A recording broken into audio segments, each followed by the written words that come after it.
दो साल बीत चुके थे। आरव अब शहर में नई जिंदगी शुरू कर चुका था, लेकिन कुछ आवाजें, कुछ यादें कभी पीछा नहीं छोड़ती।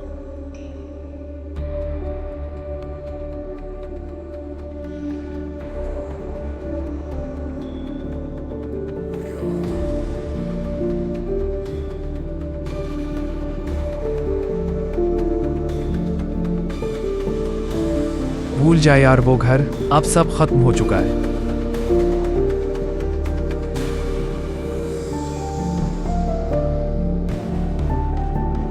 काश ऐसा होता, पर अब भी रात को वो आवाज आती है, थक थक थक।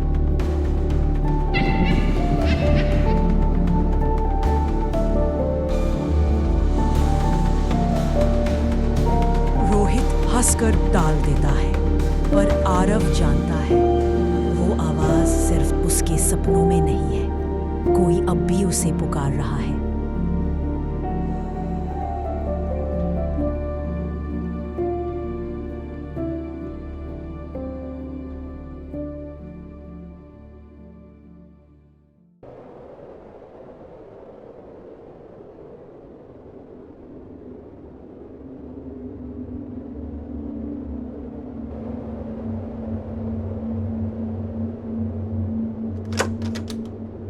रात के 10 बजे दरवाजे की घंटी बजी।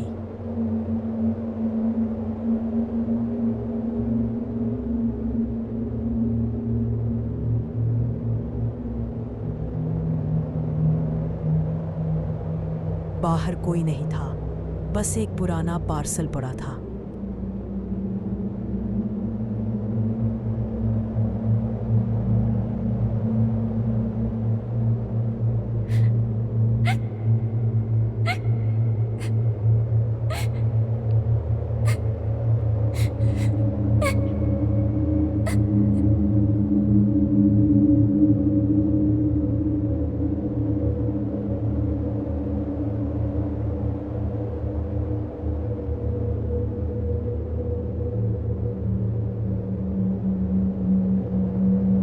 गली नंबर 7 से बाहर कोई नहीं निकल सकता।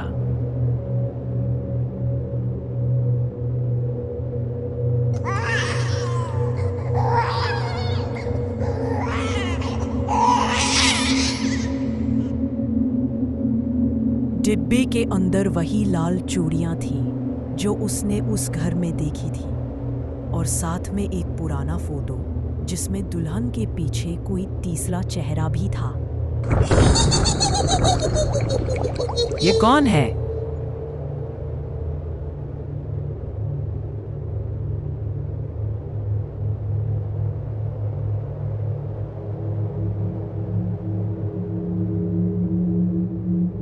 अब उस घर की कहानी अधूरी नहीं थी, बल्कि कुछ छुपा हुआ था।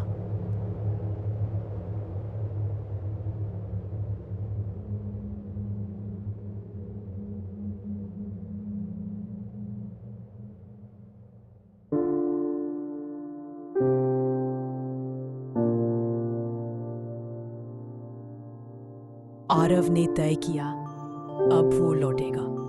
जिस घर ने उसकी जिंदगी बदल दी थी, अब वो उसका जवाब लेगा।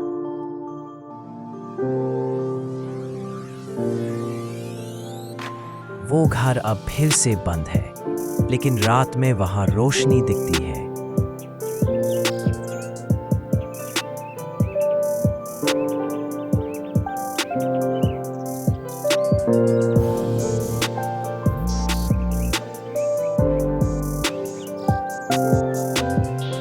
गली फिर से वीरान थी।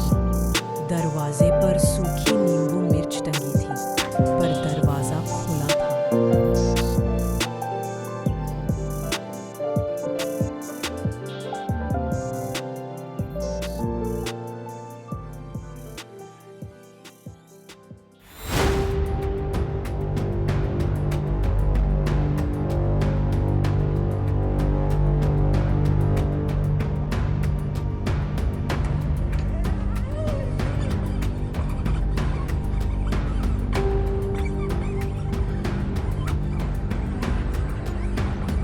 कोई है यहाँ?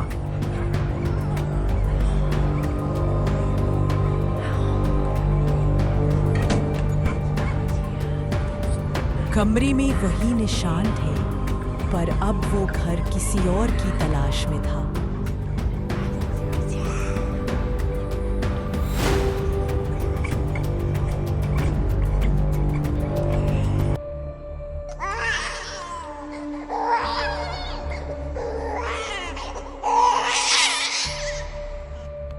अटारी में आरव को एक पुरानी डायरी मिली, दुल्हन की नहीं बल्कि उसके देवर की।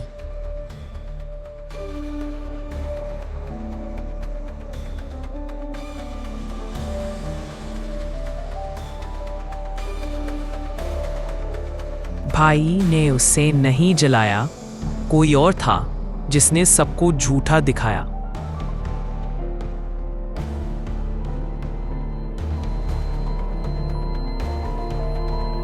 अब कहानी पलट चुकी थी। वो दुल्हन बदला गलत इंसान से ले चुकी थी और अब उसकी आत्मा बेचैन थी, क्योंकि उसका सच अभी बाकी था।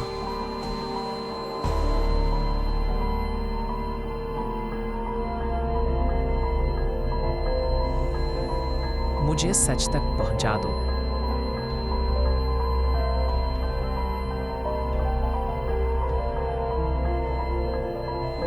अब डर से ज्यादा एक अधूरी आत्मा की पुकार थी, जो अब आरव के साथ चलने लगी थी।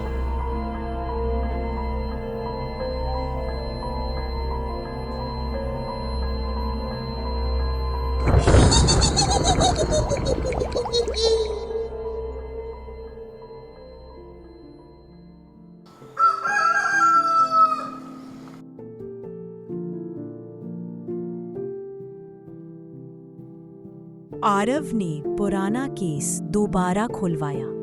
रिपोर्ट में लिखा था, साक्ष्य गायब, जलने की जगह किसी और ने लगाई थी।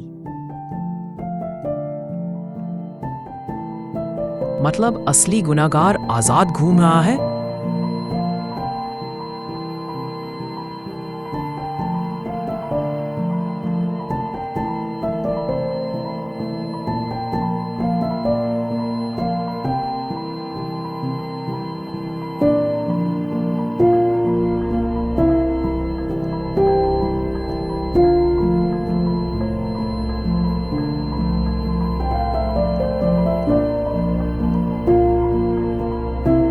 रिपोर्ट में एक नाम लिखा था, रमेश, घर का नौकर। वो अभी भी उसी मोहल्ले में था।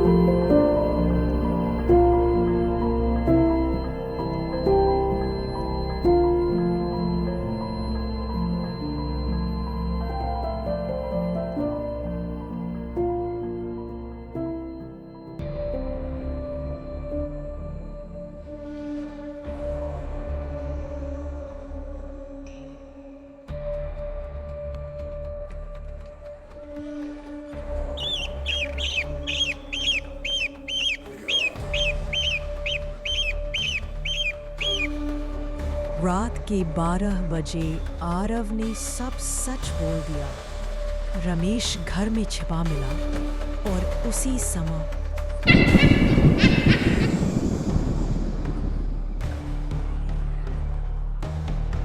नहीं, मैंने नहीं किया था।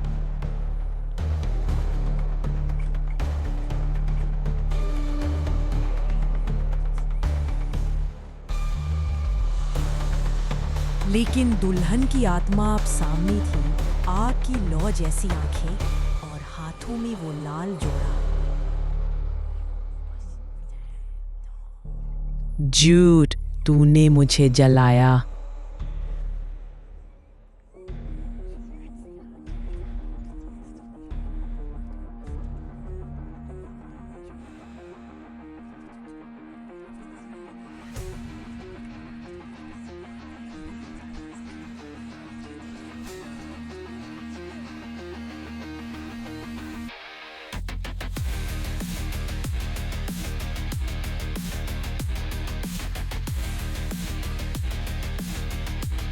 रात के बाद सुबह आई।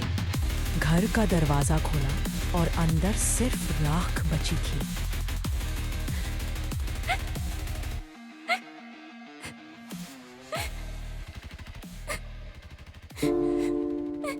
पुलिस को सच्चाई मिली, असली गुनहगार खत्म हो चुका था।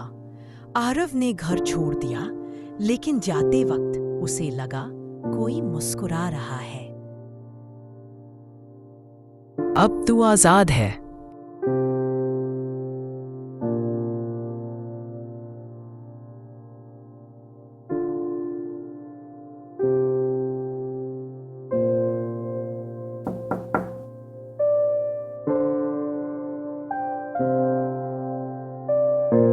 और इस बार जब हवा चली तो सिर्फ एक हल्की खुशबू थी, कोई दस्तक नहीं।